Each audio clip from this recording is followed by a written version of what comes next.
మన ఫ్యామిలీ అందరికీ హాయ్ అండి. నిన్న శ్రీరామనవమి చేసుకోకపోయినా ఏదో తీపి తినాలనిపించి ఈ సేమ్యా సగ్గుబియ్యం పాయసం చేశానండి.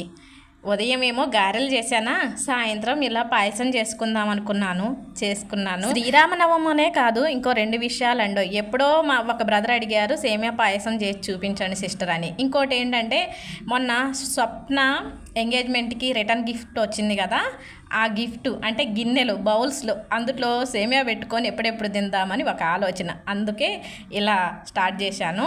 ఇక సేమియా పాయసం ఎలా చేశానంటే స్టవ్ వెలిగించి గిన్నె పెట్టి ఒక 2 స్పూన్ల నెయ్యి వేసి, 1 స్పూన్ జీడిపప్పు, ఒక 5-6 కిస్మిస్లు వేసి ఈ నేతిలో వేయించుతున్నానండి.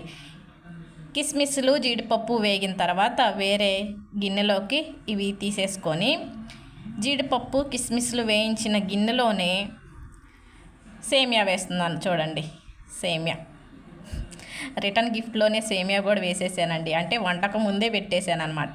సేమియా ఇలా నేతిలో వేసి సన్నటి సెగ మీద మంచిగా వేయించుకోవాలి. మనం ఎంత మంచిగా వేయించుకుంటే అంత బాగుంటుంది అనమాట ఈ సేమియా పాయసం. అంతేకాకుండా ముందు ఒక అర్ధగంట ముందుగానే ఒక 3 స్పూన్ల సగ్గుబియ్యం కూడా నానబెట్టి పక్కన పెట్టేశాను. సగ్గుబియ్యం మంచిగా నానాలన్నమాట. చాలా మనం వేలుతో నలిపితే మెత్తగా అయిపోతాయి. అట్లా అయినాయి అనుకోండి, సేమియా పాయసంలో సగ్గుబియ్యం తొందరగా ఉడుకుతాయి. అంటే 1 గంట 2 గంటల ముందు నానబెట్టుకుంటే చాలా తొందరగా ఉడుకుతాయి అన్నమాట. ఇక సేమియా వేగిన తర్వాత నానబెట్టిన సగ్గుబియ్యం 2 గిన్నెల వాటర్ పోసేసానండి. ఇక సేమియా సగ్గుబియ్యం ఉడకాలి. అప్పుడప్పుడు ఈ గరిటతో తిప్పుకుంటూ ఉండాలండి. సేమియా సగ్గుబియ్యం ఉడికే వరకు అప్పుడప్పుడు మధ్య మధ్యలో తిప్పుకుంటూ ఉండాలి. సేమియా సగ్గుబియ్యం ఉడికిన తర్వాత పాలు పోసి ఒక యాలుక్కాయ కచ్చపచ్చ దంచి వేసానండి. అంటే పంచదారలో నూరుకుంటే ఇంకా మెత్తగా మెదుగుతుంది, కానీ నేను ఉట్టి యాలుక్కాయనే దంచి వేశాను. ఇక ఈ సేమ్యా ఉడుకుతూ ఉంటుంది. మరి నా చిన్ననాటి జ్ఞాపకం అన్నాను కదా, చెప్తానండి.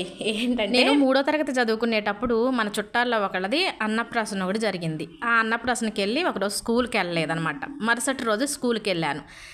అయితే క్లాస్ జరిగేటప్పుడు సార్ అడిగారు, ఏంటమ్మా నిన్న స్కూల్కి రాలేదు అని అడిగారు. అయితే స్కూల్కి వెళ్ళకుండా ఇలా అన్నప్రాసనకి వెళ్ళానని చెప్తే సార్ ఎక్కడ కొడతారో అని, నిన్న జ్వరం తగిలింది సార్ అందుకే రాలేదు అన్నాను.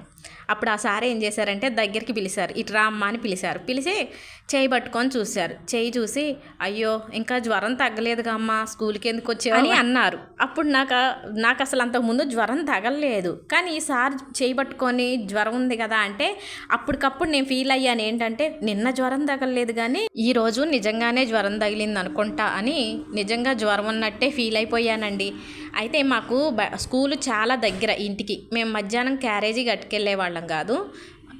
భోజనం బెల్లు కొట్టగానే ఇంటికి వెళ్ళిపోయేవాళ్ళం అనమాట. ఇక నేను ఇంటికి వెళ్ళగానే ఏం చేశానంటే, అమ్మ నాకు జ్వరం తగిలింది, మా సారు నాకు జ్వరం తగిలింది అన్నారు, నాకు జ్వరం తగిలింది, ఇప్పుడు అర్జెంటుగా నాకు సగ్గుబియ్యం కాసి పెట్టాల్సిందే అని అన్నా. మా అమ్మ ఏమందంటే, ముందు అన్నం తినండి, ఈ లోపల నేను సగ్గుబియ్యం కాస్తాను అంది. అప్పుడు నేనేమన్నానంటే, నాకు జ్వరం తగిలింది, నేను అన్నం తినకూడదు, సగ్గుబియ్యమే తాగాలని అన్నాను. సరేనని మా అక్క వాళ్ళు ఇద్దరు అన్నం తిన్నారు. ఇక మా అమ్మ ఏమో సగ్గుబియ్యం కాసింది, ముగ్గురికి పోసింది. ఆ తర్వాత సగ్గుబియ్యం తాగిన తర్వాత మరి ఇక స్కూల్కి వెళ్ళండి అమ్మ అంటే, నాకు జ్వరం తగిలితే నేను ఎక్కడ స్కూల్కి వెళ్తాను, నేను ఈ పూట స్కూల్కి వెళ్ళను అని మళ్ళీ, అంటే ఒకరోజేమో ఫంక్షన్ పేరుతో, రెండో రోజు జ్వరం పేరుతో సాయంత్రం స్కూల్కి డుమ్మా కొట్టేశానండి.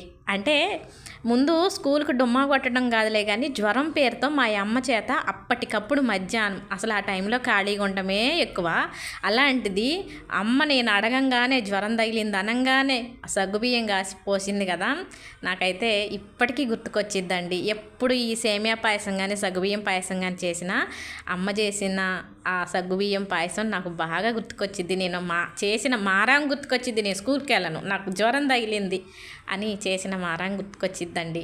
అది నాకు ఇప్పటికీ నవ్వు వస్తుంది అనమాట. అదండి సంగతి. ఇక ఈ మాటలు చెప్పేలోపు మధ్యలో పాయసంలో పంచదార వేశాను, కుంకుమ పువ్వు వేశాను, జీడిపప్పు వేసాను. అది చెప్పలేదు కదా, ఇప్పుడు చెప్తున్నాను. సేమియా పాయసం అయితే సూపర్ ఉందండి. చక్కగా స్వప్న ఎంగేజ్మెంట్కి వచ్చిన రిటర్న్ గిఫ్ట్ గిన్నెలో సేమియా పాయసం వేసుకొని ఇక పచ్చని వాతావరణంలో హాయిగా తింటున్నా. వీడియో నచ్చితే